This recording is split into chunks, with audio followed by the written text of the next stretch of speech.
Were there any advantages of being a woman? I definitely use sex appeal to my advantage as much as possible. And the funny thing is I was so self-conscious about like my body and everything like that. I would wear like zip-up hoodies to cover my arms no matter how hot it was because people would come and grab my muscles and make fun of me. Ronda, I'm so happy you're here. I was very excited to talk to you because when I picked up this book, I learned so much about you. You did such an amazing job. I hope you know that. Thank you. Me and my sister Maria, we wrote the first book and this one, the sequel, together. So we're really, really proud of it. You can tell that it's a labor of love because just the details and your story. I marked so many things and I had to like rip the sticky out because I'm like, I don't think she has 4 hours to sit and talk to me about it. So people will have to go and buy the book, which is released today because this is going to be released on April 2nd. So the book is now available. Awesome. Which is awesome. So I went on a research frenzy when I knew that I'll have an opportunity to sit down and talk to you because you single-handedly changed like women's professional fighting landscape. And that's a big thing. Oh, thank you. Yeah, I guess you don't really think about it every morning, kind of wake up and be like, hey, remember when I did that thing years ago? So yeah, thank you for the reminder. Yeah, just waking up being like, I changed the world. You should do that every single day. But for me, when I went on this research, that was before I got the book. And it was so interesting to see the headlines and kind of people's opinions and everyone's input into your career and you personally. And back then, I didn't find a lot of stories that came from you. So when I got the book and I read it, I was like, I'm so proud of the fact that you're able to own your narrative now. Yeah, I mean, there's a lot of stuff I couldn't talk about. Like with my concussion history and everything like that. So I couldn't talk to the media. And so they made up their own, their own story, their own narrative, their own version of what they feel like was happening. So yeah, I just kind of resigned myself at a certain point to like not be like a slave to my public perception. And at one point it became intrinsically tied to my self-perception. And I feel like kind of letting that go and being like, you know what, there's a lot of people out there who don't know me, who have the wrong idea about me, but like who cares? It doesn't really affect my life. Like, why do I care about these people's opinion only when they suddenly have an opinion about me? I don't care what they think about anything else. Why does it matter? And so yeah, I think kind of letting that go and not trying to always be like, everyone must understand and everyone must, know. Like, people are just going to have the wrong idea about you no matter who you are. And I think like letting go of feeling the need to control that was something that really helped. But that's infuriating. Like, if I have to think about, I'm putting myself in your place, but I've worked my ass off. I built this amazing career, and the audacity of people to come and tell my story and who I am, to the public, because you transcended like beyond just the fighting scene. Like, everyone knew you. Like, I knew you, and I'm not necessarily your target audience, Now so you are. Now I am. Gotcha. Now I am 100%. But back then it was. And you were young, so that ability to pass kind of not care about what people think, like how did you keep on focusing on moving past that? Well, I think I was like kind of forced to quit cold turkey, like it got to a point where, I was accomplishing all these things and everybody loved me. And I would like wake up and like read my comments on my social, like the morning newspaper, and constantly refresh my tagged photos every day. And it was like I was constantly looking for that outside validation. And I think that getting to a point where when I finally lost and I was just demonized by the whole world, it forced me to completely sever from that. And and to find things that were validating in themselves within like my own world and the people that I loved and respected and were around me. And yeah, it was I think better in the long run for me, because it got to a point where we talk about in the book that like Robin Williams died, and my first thought was like, what am I going to say about it? And I'm like, get over yourself. Like, are you kidding? Robin Williams died, and your first thought is like, how is it going to reflect on you? And it kind of like crept on to where it was taking up like all my mental bandwidth. And so it wasn't something that I'm like, I'm going to let go of how people perceive me today. It was like suddenly everyone went from loving me to hating my guts. And I was like, okay, this is out of my control now. And I just need to focus on other things. And I'm so glad that I did. I want to take you back because there was a point, like in your introduction, you wrote that our fight is everything I wished I could fit into a headline but couldn't. I was curious why you called it Our Fight and not My Fight. Well, the first book was My Fight, Your Fight, because it was about the parallels between the principles of fighting that I applied to my life that could apply to anybody else's. But at that point, it was the like everybody's fighting for something, and I felt like the fight that I was going through, the principles were parallel to whatever everybody else was going through.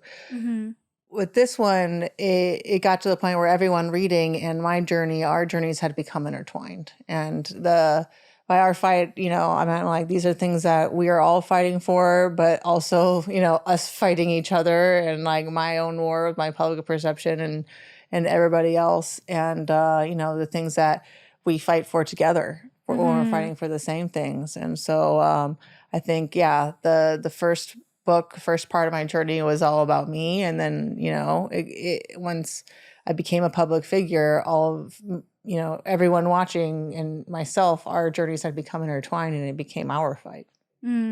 I love this part of the book because I feel like that felt like such a universal feeling. I'm going to read your own words here. So this is going to be weird. Oh, I love it. So you let me know. So you wrote, it is hard to articulate the unrelenting feeling of failure when you realize that everything you have worked for, everything you gave and sacrificed wasn't enough. To realize that the one thing that you have built your life around is no longer possible. It is an inescapable emptiness that hurts so much. You want to scream endlessly. I was wondering when I read it, because, the fight that you are talking about, the loss that you're talking about. I was wondering, like, as an athlete, I feel like you are building that resilience to losing and fighting. Like, that's part of a long career, right? Why was that specific fight was such a catalyst to everything that transpired after? Well, I think at that point, the whole world was watching. It wasn't just me. When I was in the Olympics and doing judo and stuff like that, everything that I wanted since I was a little kid, I wanted to win the Olympics in judo.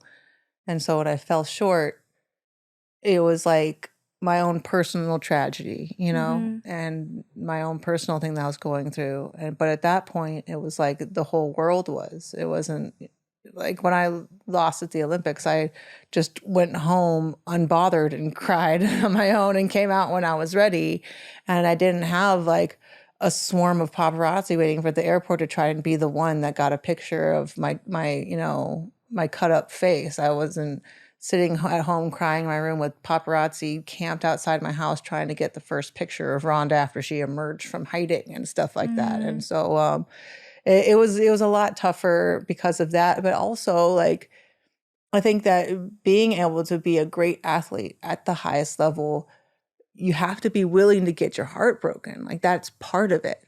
And I think that so many people that don't experience that, they almost like look down on that. Like, how could you be that devastated? That's not a big deal. I'm like, well, that's because it's not a big deal to you, and that's why you'd never be able to accomplish anything like that. And to be able to care so much that if you don't, and be able to put so much effort into something and you don't get it, it's going to break your heart. And that's why so many people don't apply themselves 100% to things, because they can always tell themselves if they didn't accomplish it, oh, well, I didn't try as hard as I could. I could have, but I didn't. And so if you give every single bit of the fiber of your being towards doing something and you couldn't, you have to admit to yourself that you just weren't good enough. And most people in their lives will never give that kind of effort toward anything because they don't want to know. And trying your best, that's what you're setting yourself up for. The heartbreak that maybe your best isn't good enough. And but I think that's just part of like what you have to do in order to be great. And a lot of people feel like if you work harder than anybody else, if you care more than anybody else, you have more skill, more talent, more anything, then you're owed success. And that's not true. You could do everything right and still things will go wrong because, you can't control everything. Okay, guys, I'd like to introduce you to today's sponsors, Biome. Okay, I know this is a universal feeling, but anyone has a husband, a boyfriend, a person in the house that just doesn't screw back the cap on the toothpaste. Drives me crazy. First of all, it gets all dried up. It gets gross. I always manage to get it on my clothes somehow. Something bad always happens. And I don't know if it's just me, but funny story. So the other day I picked up again the toothpaste to put the cap back on and I started reading the ingredients. And if there's something that I've learned throughout the years is that if there's a lot of ingredients you can't pronounce, it's a red flag. So it was full of things like beta carotene, capric, you see, this is exactly what I'm talking about, and sodium monofluoroperoxidase phosphate. So if you're like me and going through this like cleaning the household, the ingredients, the products that the family uses, I've been going through it in the past year and I'm really into the no BS and no mess kind of products. Well, I have the perfect product for you. So Knobs is not your ordinary toothpaste. It is made with natural ingredients like xylitol, coconut oil, and safe nanohydroxyapatite instead of fluoride. So Nubs has toothpaste and also toothpaste tablets, and their tablets are made with the material that our teeth and bones are naturally made of. Proven that it is as effective as fluoride at remineralizing teeth, strengthening enamel, and preventing tooth decay. The tablets are perfect for adults, kids, and even pregnant women as they don't contain fluoride, carrageenan, SLS, glycerin, gluten, or parabens. Biome's Dehydrate tablets offer a compact, no-mess, TSA-friendly solution for stronger, healthier smile. Want to try them for yourself? Use code NOTALONE at betterbiome.com for 10% off your first 1-month jar of Nubs toothpaste tablets. It felt like also to your point, it wasn't just your win, it was everyone's win. And the amount of pressure that you put on yourself, like I can't even imagine. I'll never understand because I'll never be on that kind of, in that position. But just the feeling that you owe that success to all these people. Like, how do you push through that? Well, at first it felt like a weight, like a burden, I felt like being a champion was like a public service and you had to be everything to everyone. And then I came back. I was so done fighting after that loss. I'd had so many concussions, I literally couldn't take a jab without getting a concussion at that point. Every time you get a concussion, it's easier for you to get the next. And I'd spent, of my decade-long judo career, more times experiencing concussion symptoms than not. And so I got to the point where like I just neurologically wasn't fit to fight anymore. I'd given everything that I had and until my body and mind started to fall apart. And when I couldn't give anything anymore, like they hated me for it. But you couldn't even tell them why. I couldn't because, well, first I felt like I had to come back for another fight because I felt like I owed it to the fans, right? And everyone that had believed in me. Maybe I needed to give them an example of overcoming adversity. But it was to the point where the next fight, the first time I got touched, I was out on my feet. And it was so hard because I'd never been faster, never been stronger, never had a better grasp of the game. I'd never been so much better than everybody else. But your brain doesn't callous. It doesn't heal back stronger after a break. It's just an inevitable decline. And I just couldn't keep fighting at a level anymore. I'd taken punishment and taking punishment until I couldn't take it anymore. And then when I got to the point that I couldn't take it anymore, then I was like vilified as like, oh, she was all hype and she was just lucky, and she, and people making all these judgments about me in a fight where I was literally, my first loss, I was not like, my mouth guard was bad. I literally came into that fight concussed from slipping down some stairs already after all of these years of, concussions. And then I had absolutely terrible weight cut, which, that means you have less fluid in your brain to protect it. And I was out on my feet for the entire fight. I was just trying to make it look like I wasn't hurt, but I wasn't there cognitively. I couldn't think as fast. I couldn't judge distance. And just from that one fight, everybody felt like, oh, she's a fraud. And I know that like I'm the greatest fighter that has ever lived. But when it got to a point where I'd just taken so much neurological damage that I couldn't take it anymore, suddenly everything that I accomplished meant nothing. And so then after that second fight, and I saw how all these people that was coming back to fight for had suddenly turned against me, all of my appreciation for them turned into resentment. And I just didn't want to have anything to do with them anymore. I didn't want to do anything for them anymore because I gave them everything that I had, and they hated me for not being able to give them more. Do you feel like if they would have known, the response would have been different? No, I think people would have thought I was just making excuses. And I couldn't say anything after the first fight because I'd literally just be putting a target on my head. And after the second fight, I didn't want to say anything to anyone because, the media were just trying to sensationalize everything and chop everything up into a headline. They weren't trying to help me tell my story. And it's the kind of thing I think that could only have been told in a book. They're only in that long form because there was just so much that happened and so much that went into that time.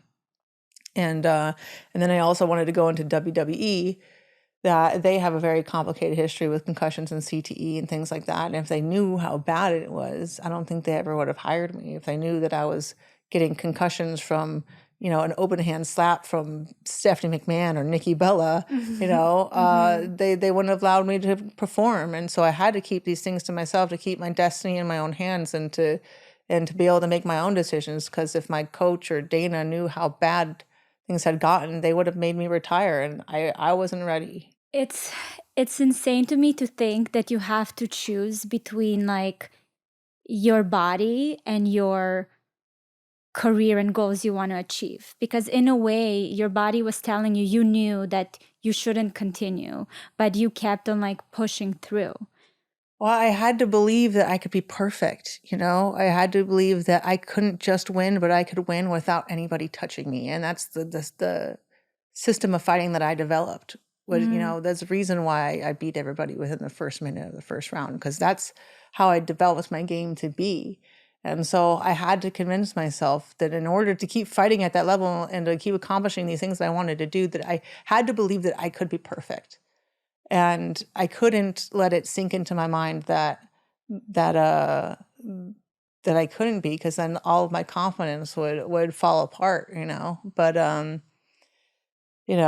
glad that as a champion, I was the type of champion that pursued my limits with a vengeance instead of trying to pad my record with strategic wins at strategic times when my opponents were at their worst. I wanted to know that I was the best of the best and to be answered to call to fight at any time, because that's what I believe that's what I still believe what a true champion is. Do you feel like you did it? Was it to prove yourself or to prove to others? I want to prove to myself that I'm the greatest fighter that ever lived. And my mom won the world championships in judo back in 1984, and everybody forgot about it. She won. Sorry, can you repeat it? She won the judo. My mom was the first American to win the world championships in judo back in 1984. And nobody knows that. And she went on to go, get her PhD and move on in her life. And she said all the time that she's like, I don't care that anybody else knew that I was the best in the world. I care that I knew. I cared that I knew. And I remember like her world championship medal, you would like find it in a junk drawer around the house. You know, it wasn't like, she was like, oh, it's just a thing. You know, she would say, I know that I did it. That's all that mattered. Yeah. And I think that's all that mattered to me at first, you know, with my Olympic run. And then it ended up getting kind of convoluted with the, you know, with the fame and celebrity and attention that came with it. And, but now I'm at a point where I was before I thought I had to make how great I am idiot proof, that even like the biggest layman could still understand. But now at this point, I realize that like only someone that's truly great could understand what greatness looks like, you know? And that's a big lesson to learn. I feel like most people spend most of their lives, you know, not realizing that. Yeah. And so I think, like letting that go of having to convince everybody that I'm the greatest when I know that I am, like to return back to like, hey, you're doing this for you. You're wanted to be an Olympic champion. Like people don't make money doing that. You know, you do it for yourself. And I lost sight of that along the way. But, you know, I found it. Do you feel like fame did that? Like kind of, you know, took you away from...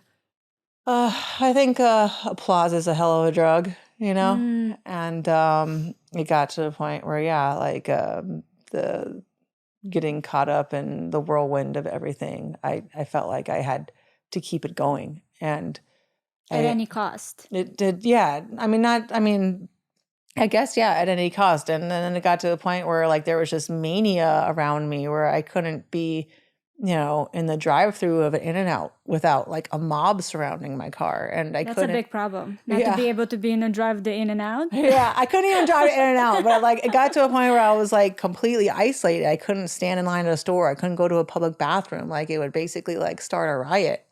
And I don't know, it got to a point where it felt like I had to keep it going. I had to make it bigger. I had to get like more famous and more rich and more all of this stuff. And taking a step away from that, I realized I'm like, that lifestyle made me miserable and isolated. And I like being able to like go to the grocery store and like to go to a concert with my husband and to like live a normal life and interact in the world. And that kind of like, it got completely taken away from me, and I confused that fervor that everyone had with my own self-esteem when really it wasn't. When I had to look at it objectively, I didn't like that lifestyle, and I didn't like feeling like I was pandering to everyone all day. I honestly can't really imagine you in that environment because the energy you exude, you're just like so chilled and so down to earth. Like I don't even know how you moved in that environment because you were in movies, like you were everywhere.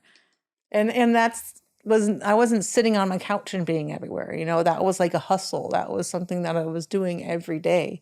Right. And along with trying to continue being an undefeated champion. Exactly. Along with training full time and everything like that and fitting everything in between. And it got to a point where I was like running on fumes for years on end. And like just the level of exhaustion that it was like I was just digging deep to get out of bed in the morning. And that's why, like, you know, when I finally stopped fighting, I literally just like laid in bed for like a year. And everyone's like, what a pansy. Oh, she's so like, you know, what a terrible champion. What a fraud. She's taking it so hard. And I'm like, dude, I've been like training full time since I was 10. What were you doing? You know? And I was just so exhausted for just giving so much and digging deep. And yeah, every single day that you saw me like doing media or something like that, I was also training my ass off and like,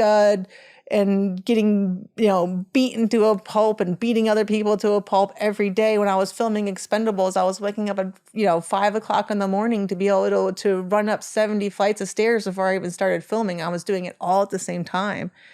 And so, but that's something that you work to maintain. And so then I just, purposefully took a step back and wanted it all to kind of die down. And, thankfully it did in a way where I can like live a normal life again. Mm-hmm. I mean, it sounds like you were not just a fighter in your profession, but it's like you moved in the world as a fighter. Like the fact that you kept pushing yourself and like, I need to do the media and I need to do this and I need to do that. It's just this, I guess, sounds like you were operated from that survival mode. Yeah, I think it came from, women not being accepted in MMA. So I felt like I had to do everything else to make up for it, And like I didn't know when to stop because it felt like we were always behind. Like I was always trying to make up for something. I hear people complain about, the UFC doesn't promote my fights as much as Ronda. I'm like, I promoted. I was doing the promoting. It wasn't them paying for commercials. Like I was working to promote those fights as hard as I was working to train for them. And I don't think people realize like how difficult that is. And I talk about in the book of like, that's the champion's burden. It's your burden to make sure the fight sells. I'm so excited to talk about today's sponsor, Home Chef. So I'm going to give you a little bit of background. When I'm in Miami, I go to the office/studio every single day to shoot content. This is like where I get to actually focus on my creative process and get done. So obviously in the mornings, they're very hectic with the kids. I run out of the house. I usually don't pack lunch with me because I don't have the time or the mental capacity. But a couple of weeks ago, I get to the office, I order a salad for lunch. Nothing crazy, a simple little salad. And when I looked at how much I paid for that salad, $40. You heard me correct, $40 for a salad. I know we're going through it with the economy, but come on. That was a really big wake-up call for me to start putting a bit more effort and more intention and honestly take care of my bank account by bringing lunch to work. The problem is, all of this is great in theory, but then in reality, trying to think about what I'm gonna eat for lunch every single day is an added stress that I did not need in my life. Enter Home Chef. And let me tell you, that meal kit does it all. I brought their ready-made sesame crusted salmon with garlicky potatoes. I'm still thinking about that meal. And all I had to do was pop it in the microwave and it was good to go. Let me tell you, 10 out of 10. So whether you're into classic meal kits, oven-ready food, or quick microwave meals that you can put together in minutes, Home Chef truly has you and your entire family covered for delicious meals without the hassle.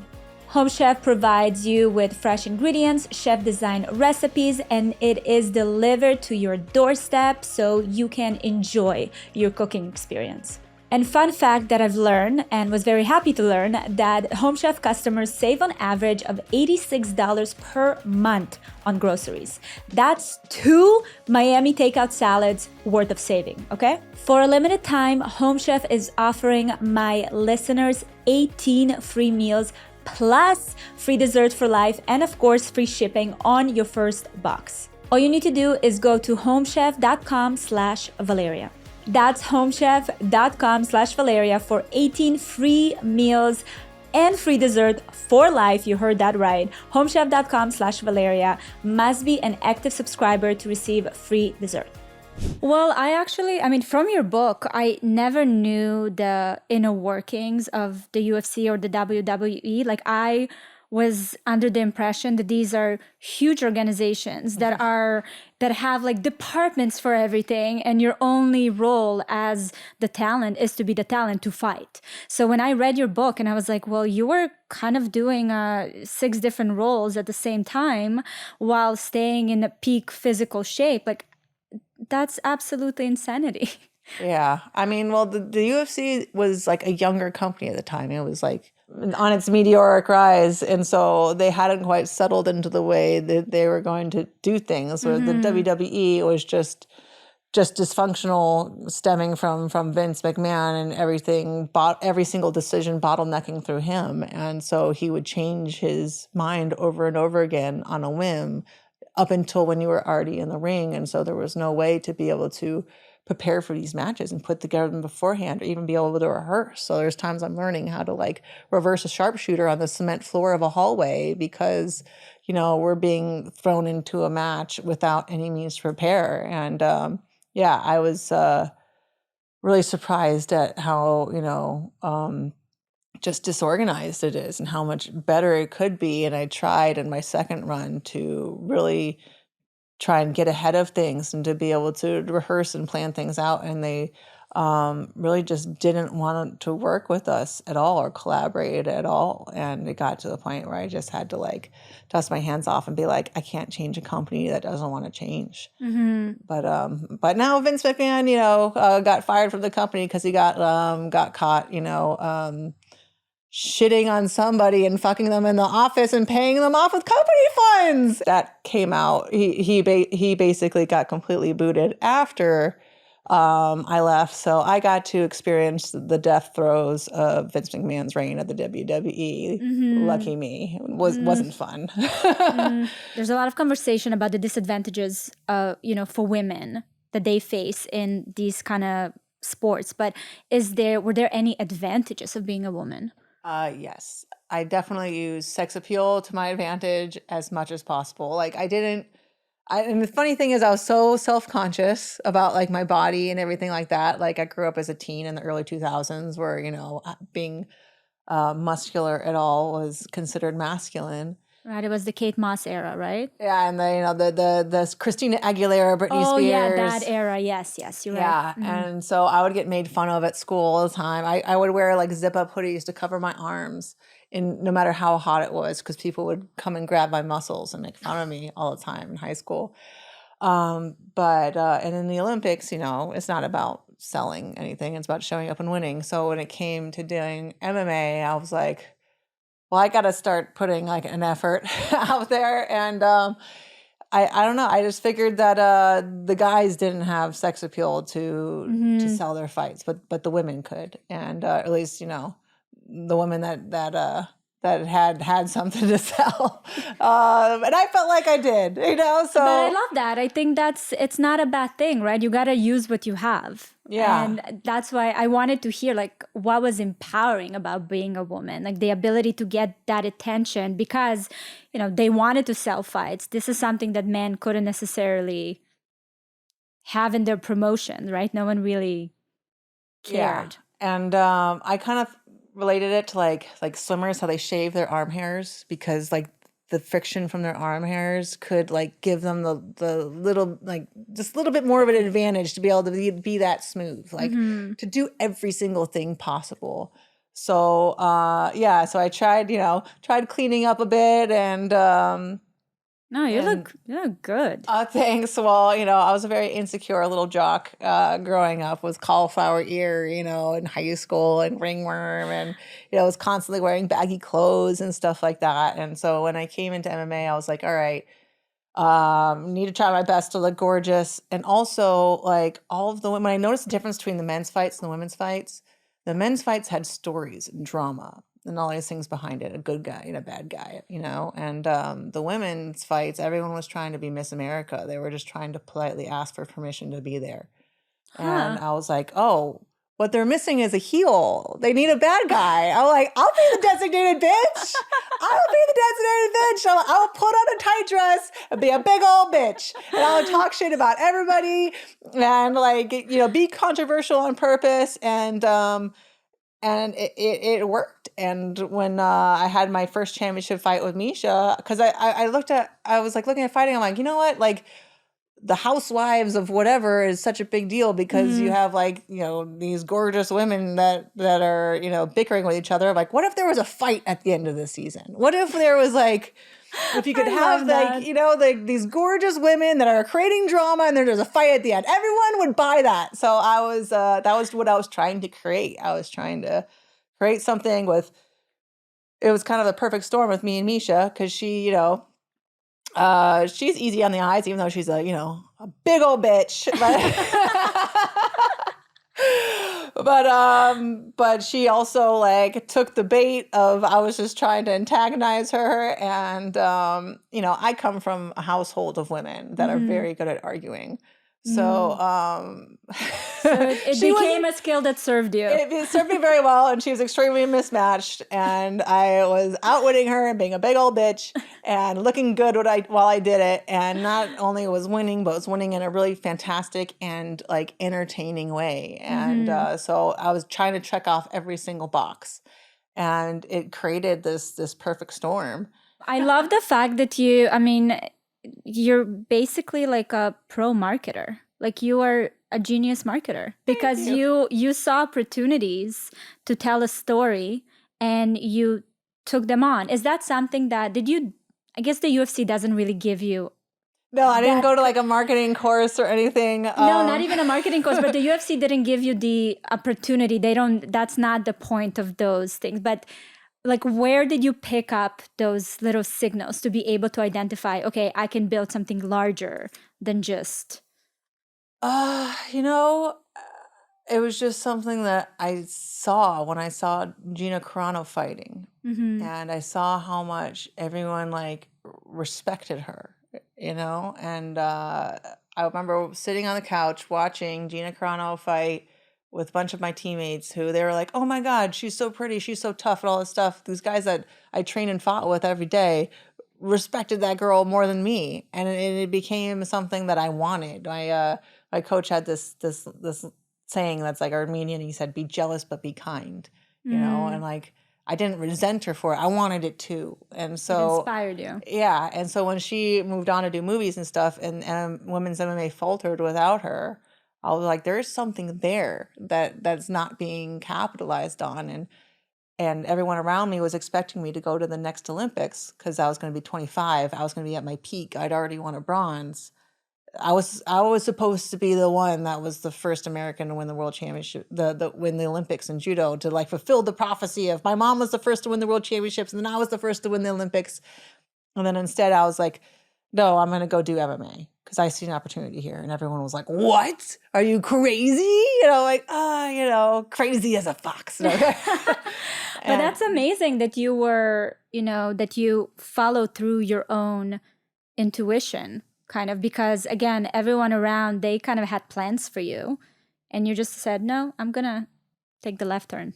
Yeah, I'm going to go do something else. I mean, I kind of felt like I was like in on a secret that like the whole world didn't know. And I was like the first one to know it. And I like wasn't in the middle of my montage.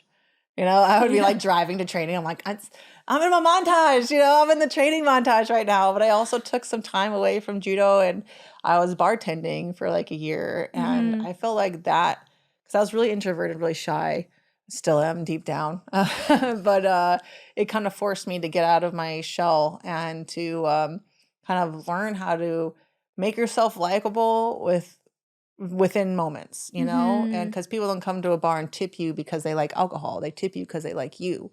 And so it kind of got me reps into how can I start an interaction that's neutral and then get somebody to like me enough to tip me in that time.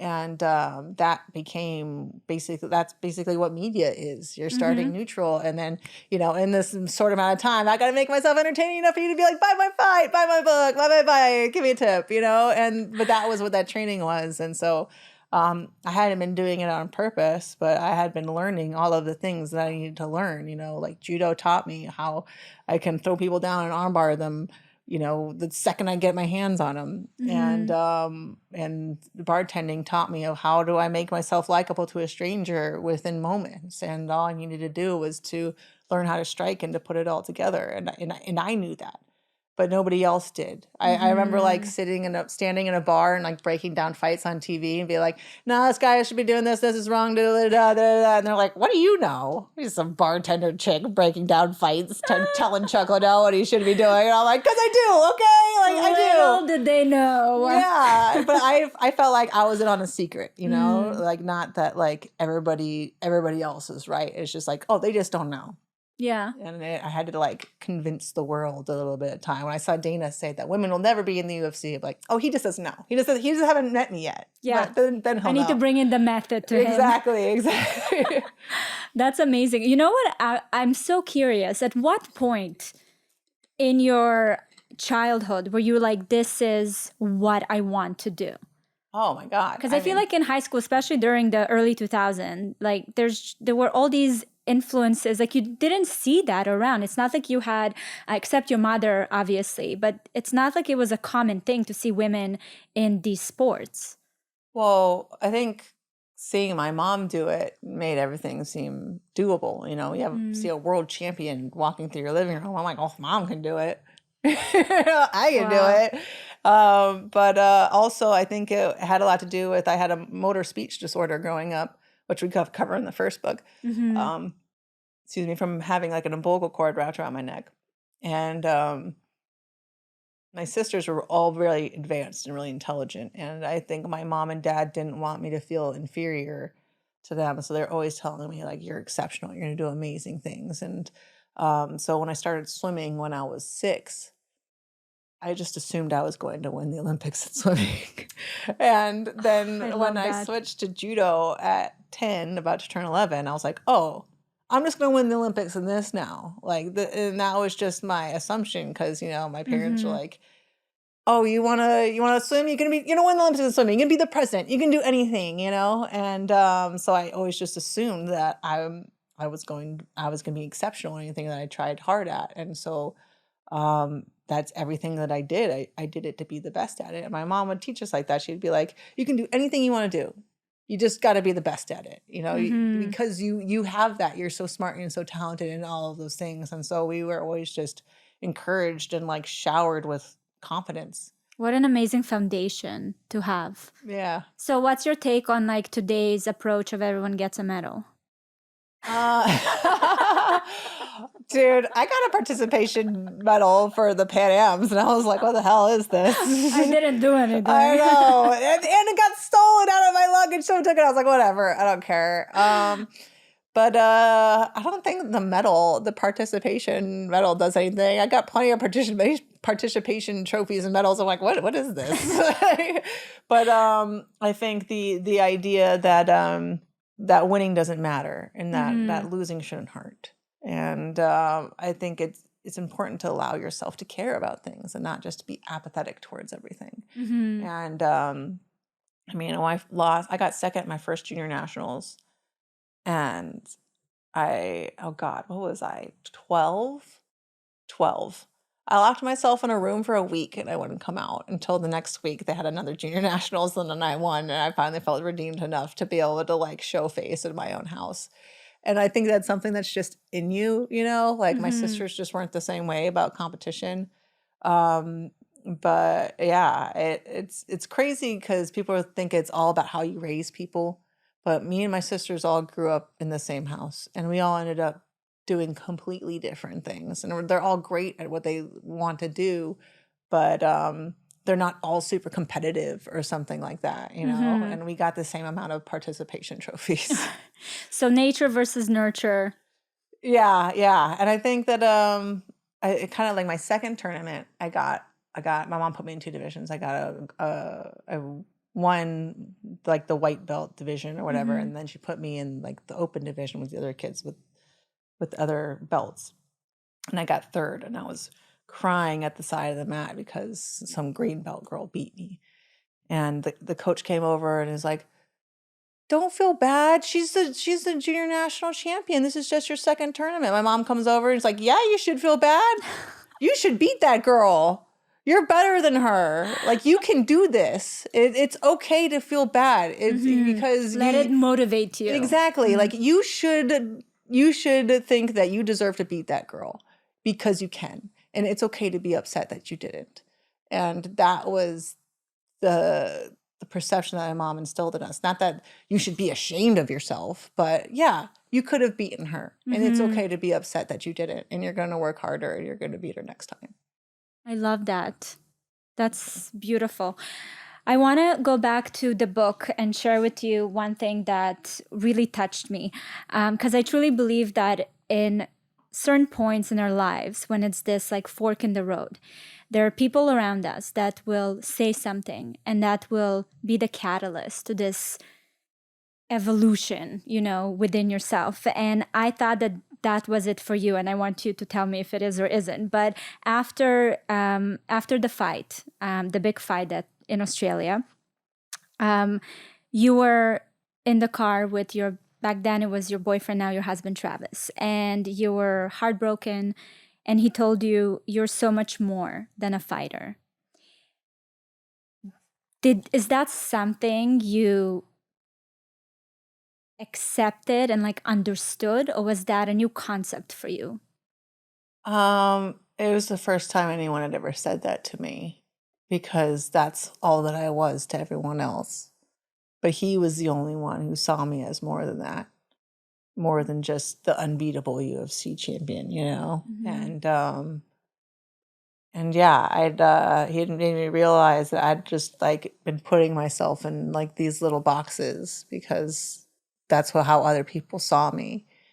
And yeah, after that, you know, I started looking out into like what are the other things that I enjoy? Because like I'd become like almost like a fraction of myself. Like when I'm in fight camp, you know, I'm just me, the fighter, and all the other parts of my personality are gone. All my other wants and needs and everything are eliminated. And I'd been in that mode for so long that I'd been functioning as a fraction of myself. And you know, like when I was working at Gladstone's for Fish, there was people working there that would like, Gladstone's for Fish is the whole world, you know, and all these little professions, all these little things that people do, you know, because you're so insulated in that world, you feel like it's everything. And you feel like that's all that you are. And I'd become so immersed in my role as a fighter that I felt like that's all that I was. And I needed him to like shake me out of that, to be like, you are so much more than just this.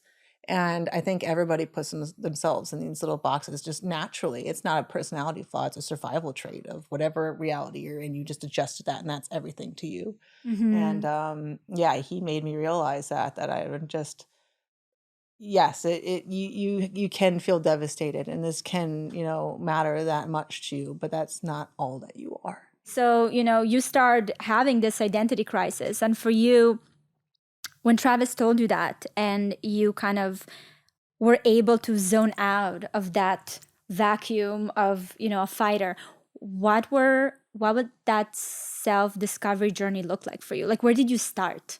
I basically went into a depression. But yeah, it was lots of World of Warcraft, lots of weed, lots of crying, lots of chocolate, and nothing that I had to do on the horizon. And I just kind of like let myself go through it, you know? And I think so many people tried to rush grief. They just want you to get better. They want you to get over it already. And well, I was just like tired from decades of digging deep. And like, I didn't just come into MMA out of nowhere. I did 2 Olympics before that, you know? I'd been training since I was 6. I was tired.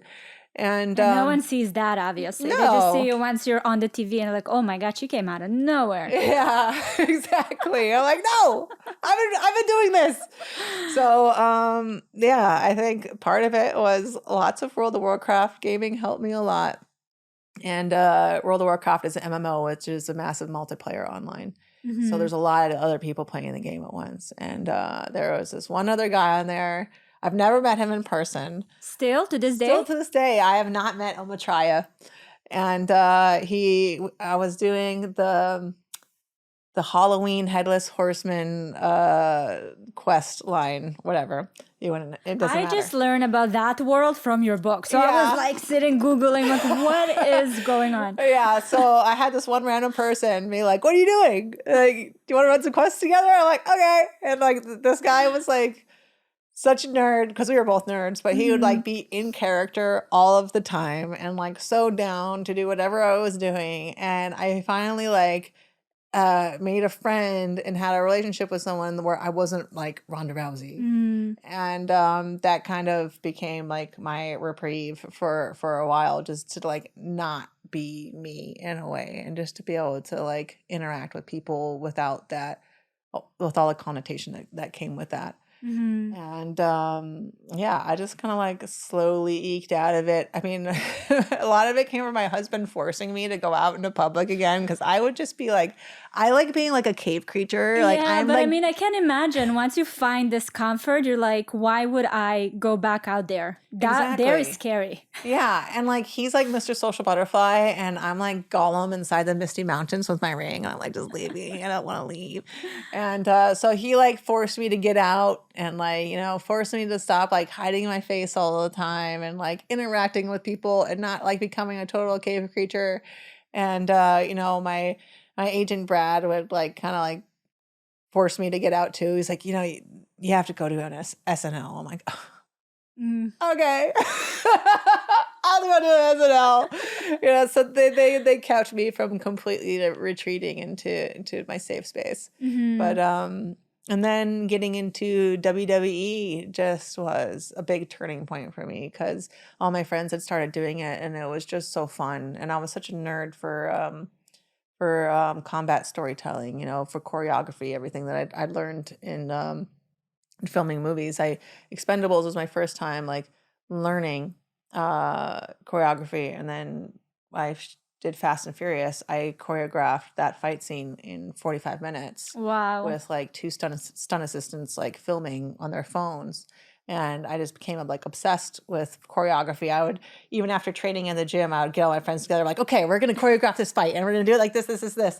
And pro wrestling was just like the purest form of that you have to not only choreograph a fight, but you have to have everything that you're doing look convincing from 360 degrees. You have to do the fight all at once, and it has to be live. And you have to tell the story you're trying to tell in the fight itself, which like in movies, they'll have story, take a break, fight, story. And so pro wrestling, it was like, I don't know, the purest form, I felt like, of fight choreography. And I got to like really delve into it, but it wasn't about like winning, it was about doing it with my friends and doing the best job that we could and just be entertaining. And so that kind of like forced me to be out in front of crowds again. And I was amazed at the positive reaction that I got because I just felt like so vilified by the whole world, which, that became its own roller coaster. I'm sure, like carrying that resentment, right, towards like how everyone treated you. How did you work? Do you feel like the WWE helped you like work through that? It helped me in a big way, but it helped me to like open up again, but also close off in a way that is healthy because like I came back and I had like this, really positive reception, and then inevitably the crowd ended up turning on me, and I ended up taking it like you already knew personally. What to expect. Yeah, so then like later, like it kind of hurt the first time because I literally just got like so embarrassed on live TV in front of millions of people, like you do. This is something that I experienced multiple times in my lifetime. I don't know about anybody else, but we go to that into that in the book, which is funny because like I'm the one being embarrassed and the whole crowd's turning against me, and then the girls that I'm supposed to be fighting against are the ones under their breath being like, good job, you can do this, I'm gonna help you, and I know I kind of like want to like tear up. Bailey helped me to get through a match when we didn't have time to rehearse it. And then, what a crazy like situation to think about. And then I was like morbidly embarrassed, the crowd turning on me, and I shout out this promo, and then Becky under her breath, she's like, good job. And I'm like, I'm supposed to hate you. Stop. I just rubbed my makeup off. But yeah, and I think the camaraderie of the women in the locker room, of being able to have that community of women, which I'd always felt like adversarial in a way because I was always fighting them. And so yeah, the community of the women's locker room in the WWE, and even like the WWE like universe, the fans themselves really helped me out so much, which is so funny because I'm a heel. So anytime I get a chance, I usually talk shit about them. I'm like, fuck the WWE fans. But okay. But that's part of the character. That's part of my character, which, with people that are diehards really appreciate it, that I wouldn't break character. And but this isn't your fan base. So, You know what? I don't think I just had a childhood memory come back to me. So I grew up in Israel and we had this cable TV. My mom used to work nights. And the only thing they were playing was WWE. Like I used to watch it at night, putting myself to sleep. So when I was reading this book, I was like, wait, this feels and sounds so familiar. Give you flashbacks, yeah. Flashbacks, but I obviously didn't know the kind of art and skill and thought that's going behind it. Like I was a kid, I'm just like, yeah, this is crazy. Yeah, This is especially like when you get into it and you realize that they're forced to like improvise so much of the time because the management, everything happening backstage is such a shit show that these people are like going out there and they're like, we don't know. we're just gonna figure it out. We're gonna figure it out. We're out here. And so, like, my favorite parts are those moments where where you convince someone you're really hurt, but you're not. Or like a lot of times they'll get someone to headlock and you'll like whisper to each other. And we'll be in a crazy situation, and me and the girls would always try to like make each other break character, make each other laugh, and you'd like slap someone in the face and stomp on a bunch of time, pick them up, and be like, you just look so gorgeous today. And then like, you throw them on a red rope, you throw them on a thing, and pull them up, and you're like, and you just smell great, and you smash their head on the apron, and like it's a great time. It's a good time. I love it so much. Yeah. You know what? Another thing that was very interesting to me, the relationship of coach and athlete, that power dynamic. You shared a lot about the relationship that you guys had. And at some point, you realized that this is not a healthy one. Like the boundaries were crossed. Tell me a little bit about that, because I feel like that's very prevalent in the athlete world, no? Well, I think it's just a flaw of the institution of coaching. You're entered into this relationship with this other person. They can yell at you, even insult you, and you can't say anything back. There's a power imbalance in that relationship. And I think my mom, even though as qualified as she is, she never wanted to be my head coach in judo. She wanted to kind of oversee things from afar, but to be someone's parent and to be their coach at the same time, that's just too much control for someone to have over your life. And with Edmund in particular, we'd gone through so much together, and like his role as just being a coach started to expand to like, being like a parent, being like a sibling, being like a friend, and like and it became like just too much control over my life. And we literally, like, it got to the point where it was just becoming like dysfunctional. And we like literally had to like stage an intervention with my family and the people that are close to us to be like, this can't continue like this anymore. Like, either we write down the boundaries of this relationship and continue forward, or I have to go train somewhere else. And it was the best thing that we ever did, and we'd never had a better working relationship than after that. And, a lot of athletes just don't have that option. They're like in a national sport where this is the only coach and it's their way or the highway. But as a professional, like I would recommend that to put like the boundaries of this person's role in your life in black and white. And because a lot of times those boundaries could cross with good intentions, but it's not helping anyone. I think that anything to do with power and ego can get really ugly.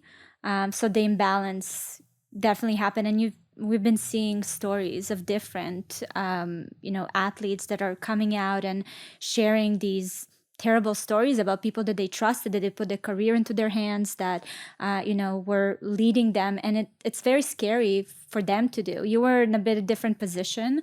You were able to set those boundaries. But for so many athletes, these are the people that they're scared to say anything because their career is kind of in their hands. They tie their worth to their coaches. If you're like an Olympic sport or something like that, like these just dysfunctional relationships are something that I'd have been like accustomed to ever since I was a little kid. I had a coach that when I was 16, like, dislocate my jaw when I was just like a little kid. And I had like another coach that like would literally like grab me by the neck and like yell at me about how women can't defend themselves. And I would just get to the point where I was like, I'd just sit there and like inwardly roll my eyes and be like, okay, I gotta wait for Big Jim to get done with his tirade so I can go. Like, it was just like, oh, you just have to put up with them in order to get the training, because especially with these more obscure sports like judo, there aren't a lot of good coaches around. And there's a whole bunch of athletes vying for a limited amount of attention. And so like everybody ends up just getting used to watching these coaches go too far and not saying anything because there are no rules, so you don't know when it crosses the line. Like, where is it pushing for excellence and abuse? Exactly. And that line is so blurry. And then you see nobody around you saying anything and other people putting up with that exact same behavior. And so when you're from a very young age, you're just like, okay, well, this is just part of it, you know? And a lot of times you're like, well, you're not supposed to like your coach. You know, they're not supposed to be your friend. And when that line is crossed, it's hard to know. Sometimes even years afterward, I'm like, you know, I don't know. What was the line between acceptable and unacceptable, because it worked. It made me into a badass. And if I'm supposed to learn how to give and take a beating, how could I do that without giving and taking beatings, you know? And it's something that I feel like, especially with like national sports, it just has to have some oversight. You know, like with teachers in schools, you'll have somebody come in and watch the teacher teach and see how they're doing. And there's nothing for that in like Olympic sports and stuff like that. Still, like nobody will come in and watch the coach or talk to the athletes and see how they're doing. You know, there's no oversight at all. And I think that's what enables this kind of like dysfunctional behavior to kind of compound on itself till you get to a point where, you know, you have like Bella Caroli and things like that, and which are like these. He's like an example of like this totally abusive coach and everything. I'm like, I'll tell you that the gymnasts and the figure skaters, you know, they aren't getting, you know, coaching as tough as people in combat sports. You know, you hear about sumo wrestlers like dying from getting beaten by their coaches, and it's just like these aren't like anomalies. This is just like what is considered normal, pushed to a point that people are bound to notice, you know. And I can't say that I have all the answers. I say that if you are a professional, you can put those boundaries of the relationship in black and white and have both agree to it. But in these national sports, I think we have to lean on the national governing bodies to do something about it. Have you done therapy? I mean, I've tried a couple times. I just like, I've never found someone that I really vibed with. I think it kind of hurts. So my mom is, you know, a doctorate of psychology. So if like someone's probing about this or that, I'm like, oh, I know what you're doing. My mom actually used to bring us to her psychology classes and like have her students like ask me questions or use this. I was so embarrassed of this. I still remember it to this day. In front of the class, my mom put a bunch of like a lot of pennies and like 2 nickels and like 5 quarters on the table. And she's like, are there more nickels or are there more quarters? I'm like, quarters. Or there's like a couple dimes. Are there more dimes or are there more nickels? There's more dimes. There are more coins or there are more pennies. I'm like, more pennies. She's like, oh, they're all coins. So I'm like, oh, you know, I'm like 6, but then she's like, this is an example of being in this stage of development. And like, no, and I was like, oh. So I think when my dad died, my mom took us to like some grief counseling or something, which, you know, it was whatever. And then when I was in middle school, I had a counselor that would like pull me out of 6th period and talk to me sometimes, but then he like kind of like handed me off to a grad student, and I felt like really kind of brokenhearted about it, that like he just handed me off. And so I don't know. I and then when I was older, you know, like my mom when I was like in my teens, tried taking me to a sports psychologist a couple times. And I was, you know, I've tried a whole bunch of times. And then after I retired from judo, tried talking to somebody. I just never met anybody that I really vibed with, you know? You also seem like you're very self-aware. And I feel like these things that you can identify a challenge and you kind of throw yourself into it. Like even how you mentioned that you really leaned into you feeling low. You didn't try to escape it. You didn't try to cover it. It was like you went through it. You gotta let it suck. You gotta let it suck until it does it. Right. But I think one thing that I really found, which this book was a big part of it. I mean, just the writing process in general. I did it with my sister, and I just started really getting into creative writing. I got into the book a little bit. I started writing screenplays and now being developed into comic books. And it just kind of helps me with that like extra mental bandwidth that I have. That if like when you sit there and you start to ruminate over the past or just kind of like pick or criticize at yourself, I just take that extra time and I'm like, okay, stop and think about what story are you writing right now? And like try to like consciously send my mind over there instead of like, dwelling on intrusive thoughts or anything like that. And to try and like create something instead of just, pick at myself, if that makes sense. That's an amazing advice, to put the energy towards something that will be, useful to the world and not just kind of a self-destructive eating yourself from inside. Yeah, I relate it to like knitting a sweater. Like if you like take the motion of picking it yourself, but instead like knit a sweater, it's kind of like my brain sweater. Whereas like instead just taking that time that I would have spent like being negative on myself and like put it towards, creating something. And actually I'm actually a intern at WME right now at the story department. I read That's so cool. I read scripts and write coverages of them, and just trying to learn to be like a better writer and stuff like that. But it's not because I feel like I'm going to get an Academy Award for screenwriting. It's just because it mentally helps me so much to have something like positive and creative to do instead of like self-destructive. Earlier in your career, as you mentioned in the book, you say that you have this tendency to perfectionism, and you were eager to get the result, right? So be this undefeatable champion and do all these things. And it sounds like now you really leaned into enjoying the process rather than getting through just to get like a perfect result.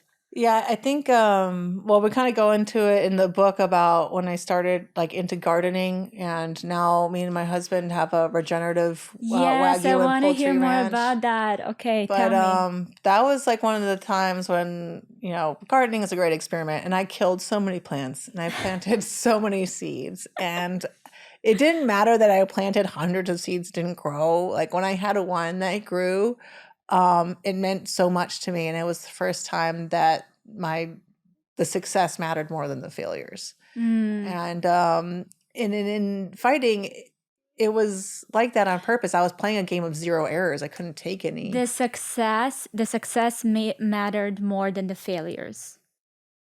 Okay, I see it.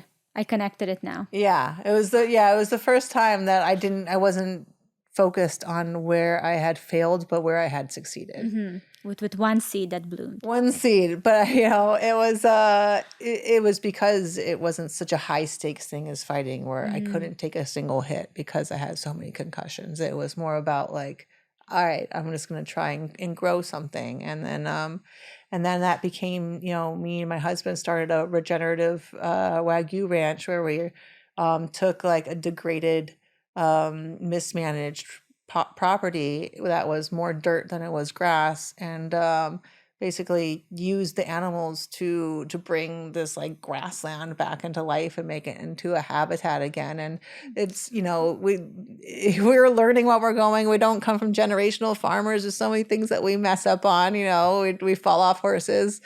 But to see the land like get better, and to heal and to become it's at its highest potential because we're helping it. And that was like something that we both found after fighting that we love so much. And I feel like it's one of the greatest solutions out there for climate change is, regenerative agriculture it mimics natural processes to use the animals to sequester carbon into the soil and to build the soil up and the biomass in it. And if you look into the statistics of it, I was watching this thing called Project Drawdown that was saying that if we just converted a small percentage of our agricultural land into being regenerative, whether produce or livestock, we would be carbon neutral very soon and carbon negative soon after that. Our food system is just so dysfunctional. And so It really it is. started with us just trying to like, source our own food and know where it came from. And then it's like really blossomed into this. And my husband's actually, he's at a soil seminar right now. And That's so yeah, cool. we're such nerds. I love it. I But love it. I love that you, first of all, I've learned about regenerative farming because my kids' school, they have a regenerative farm and they really made it into a mission for them to teach the kids because it starts young, right? To understand the value of the land, the ecosystem, all the things. And it's been so beautiful to see. And I love that people with, big presence and fan base can share that because that's how you slowly teach people through that, right? You yeah. are in a position where you have this huge audience, and I think it's wonderful. And I think that in general, farming, gardening, those activities are so humbling. Yeah. Like you really have to fail forward there. Yeah. And I think that like people can feel like so hopeless with everything that's going on with climate change in the whole world that it's hard to you're always meant to feel like you're part of the problem, like, oh, I don't recycle enough, or I got my food the wrong place, or all of this stuff. And the responsibility is always being shifted onto the consumer. And, this is a way that we found that like, we don't only have to do this for ourselves. We can share this with other people that can't have a cow in their backyard or something like that. So I'm going to plug browseacres.com if you want to get some sustainable Wagyu and poultry. I was about to plug it. Do you ship everywhere or just the US? Just the U.S. for now. Hopefully, we can expand at one point. But we're just a small a small place. I'm so excited to place my order. I hope you ship to Florida. Yes, we do. And it tastes so good and it's so healthy. And starting this ranch, we realized like how bad the meat is that you get at the grocery store and how bad it is at restaurants. And all these restaurants are using the same meat. It's all like the same wholesale factory farmed, Tyson half frozen chicken. And the health of my family has just been so much better since we started sourcing our own meat. And it's a way that actually like creates ecosystems and helps the environment. I mean, just the way that the food system is now, they have the animals over here and the animals' food over there. Right. And it's just creating pollution and dysfunction all over the place where they should be, in concert with each other. And so, just seeing land that seems like the whole world's burning down around you. And you're like, you know what, I'm going to take this one little spot and I'm going to make it better. And to like see it flourish, that I feel like is the most like validating thing, more than tens of thousands of people clapping for you, to like see this little spot that I can affect be better. And yeah, so that's like become our little shared passion to like sit, me and my husband, to look over our pastures and our happy cows. Like at the end of the day, just like, yeah, exactly. And then we like cook a meal that, that we sourced ourselves, that is like our kids are thriving. I mean, my 2-year-old's like so jacked. I'm a little bit afraid. Like my 2-year-old has abs. So I'm like, I accidentally broke my mom's wrist when I was 13 sparring with her. I didn't find out until years later because that's how much of a badass she is. I'm like, Mom, she just didn't tell you. Yeah, I was like, Mom, why don't you spar with me anymore? He's like, oh, you broke my wrist a couple years ago. I'm like, what? I'm like, my baby is going to destroy me. I am so concerned. I'm so worried right now. She's just eating superfood and has like crazy genetics. And I'm a little bit scared. The genetics is definitely, she's built to survive. That's for sure. Yeah. You know what? Motherhood.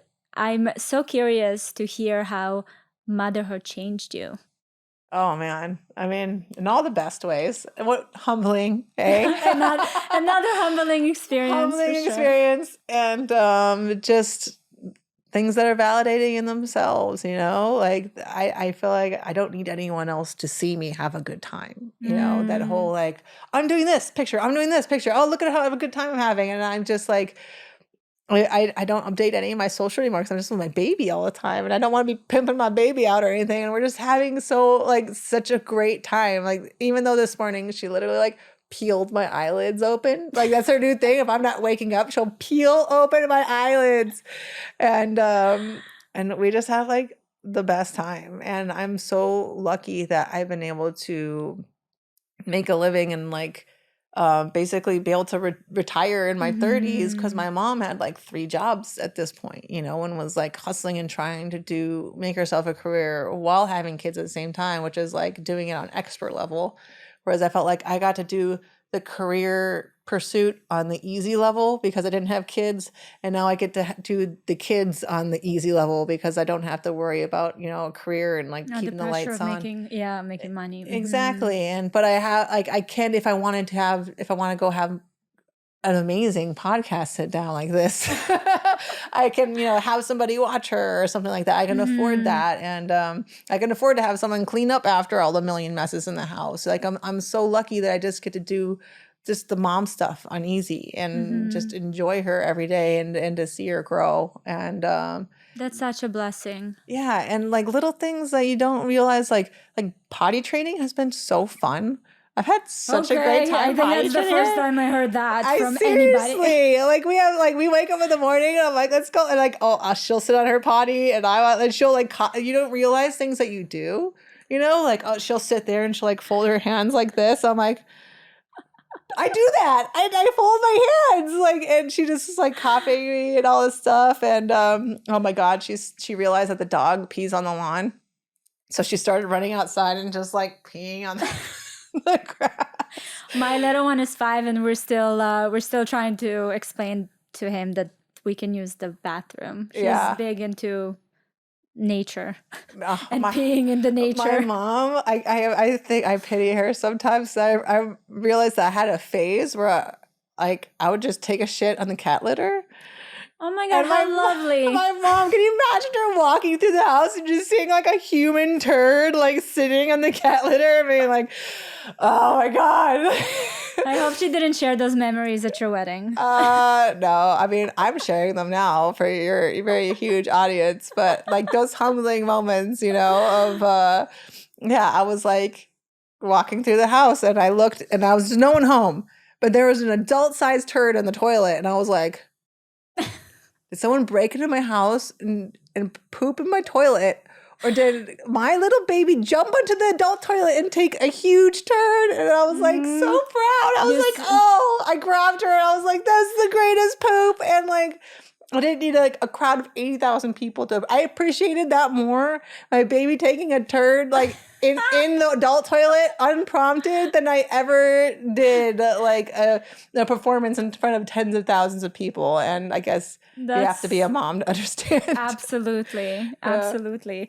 What are some lessons that you feel like you'll teach Lakea? La'akea. Yeah. I love the name. What does that mean? Well, La'akea is like a shining light, or it's like a sacred light.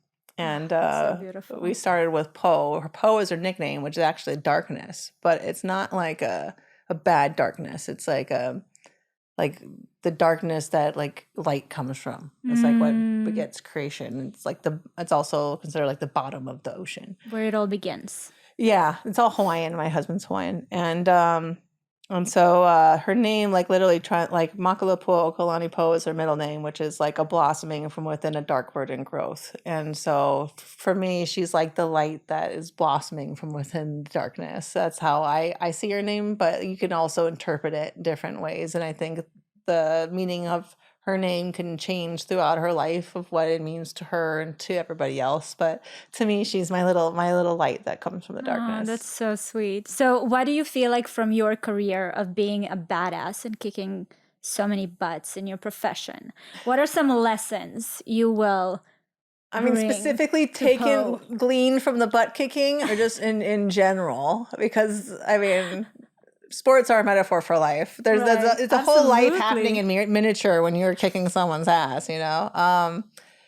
But God, I feel like the one takeaway I really end with in the book is almost all of the things that goals that I pursued, I failed at achieving. But I mean, it sounds corny, but if the process of pursuing that goal doesn't fulfill you, no matter what that goal is, even if you achieve it, it's not going to make up the difference. And the pursuit has to fulfill you is basically what I got from it. And And I tried to accomplish insane things and, didn't a lot of the time. But you got stories to tell. I got stories to tell. I got incredible skills. I had all these crazy experiences, and I still accomplished a lot of, incredible things. But yeah, I think that a lot of people aim low out of fear that they can't reach something higher. And I feel like you should aim higher than you could ever possibly reach.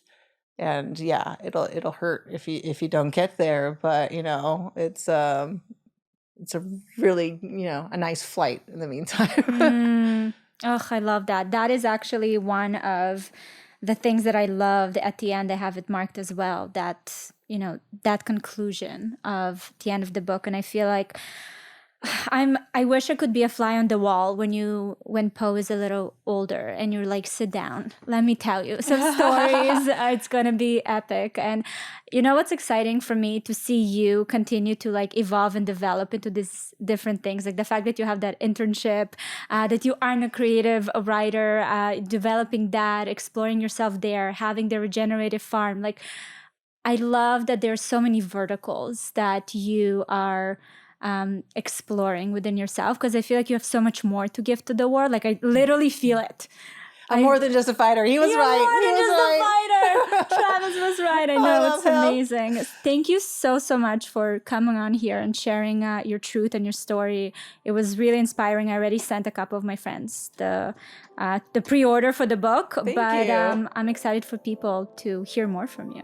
Well, my pleasure. Thank you. Thank you for an insightful interview. It's, a lot of people are lazy about it. You really tell you put some effort into it. So thanks. Not me. I enjoyed it. Thank you so much. Thank you so much for watching this episode. I hope you enjoyed it. Don't miss my newest episode right here.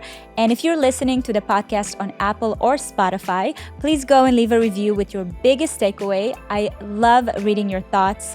And if you have any suggestions for guests or topics, you can leave them in the comment section. And always remember, you are not alone.